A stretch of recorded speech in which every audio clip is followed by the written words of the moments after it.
இந்த வீடியோக்குள்ள போறதுக்கு முன்னாடி நம்ம சேனலை சப்ஸ்கிரைப் பண்ணாதவங்க சப்ஸ்கிரைப் பண்ணிடுங்க. பக்கத்துல இருக்க பெல் பட்டனையும் கிளிக் பண்ணிக்கோங்க.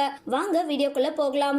எதிர்நீச்சல் சீரியல்ல நந்தினி கதாபாத்திரத்துல நடிச்சு ஒட்டுமொத்த தமிழக மக்கள் மனசுலயும் இடம் பிடிச்சவங்க நடிகை ஹரிப்பிரியா. நடிகை ஹரிப்பிரியா பிரபல சீரியல் நடிகர் விக்னேஷ்குமாரை காதலிச்சு கடந்த 2012ஆம் ஆண்டு திருமணம் செஞ்சுக்கிட்டாங்க. ஆனா திருமணத்துக்கு அப்புறம் 2 பேருக்கும் இடையே கருத்து வேறுபாடு ஏற்பட காரணமா பிரிஞ்சு வாழ்ந்துட்டு வந்தாங்க. ஹரிப்பிரியா தன்னோட மகனை கவனிச்சுட்டு வராங்க. இந்த நிலையில நடிகை ஹரிப்பிரியா சிங்கிள் மதரா இருக்கிறது குறித்து மனம் திறந்து உருக்கமா பேசியிருக்காங்க. சிங்கிள் மதரா இருக்கிறது ஒரு பொறுப்பு மட்டும் கிடையாது, அது பல சவால்களும் அழுத்தங்களும் நிறைஞ்ச வாழ்க்கை.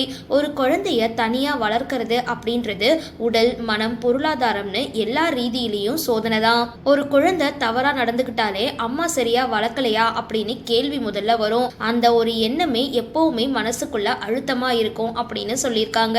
ஒரு காலத்துல தனியா ரூமுக்குள்ள அமர்ந்து விடிய விடிய அழுதுருக்கேன். சினிமா பார்க்க கூட மனசு இல்லாத நிலையில இருந்தது. அழுறது பலவீனம் கிடையாது, அது நம்மள உள்ள இருந்து பலமாக்குற ஒரு வழி. வாழ்க்கையில எப்பவுமே உறுதியா இருக்க முடியாது.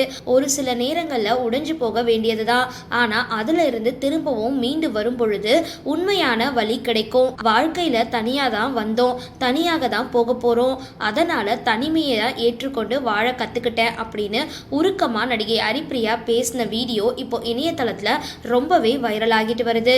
சரி, இந்த வீடியோ பத்தின உங்களோட கருத்துக்களை கீழே கமெண்ட் பாக்ஸ்ல போஸ்ட் பண்ணுங்க. வீடியோ பிடிச்சிருந்தா லைக் பண்ணுங்க, ஷேர் பண்ணுங்க, மறக்காம டிபி காபி சேனலை சப்ஸ்கிரைப் பண்ணுங்க.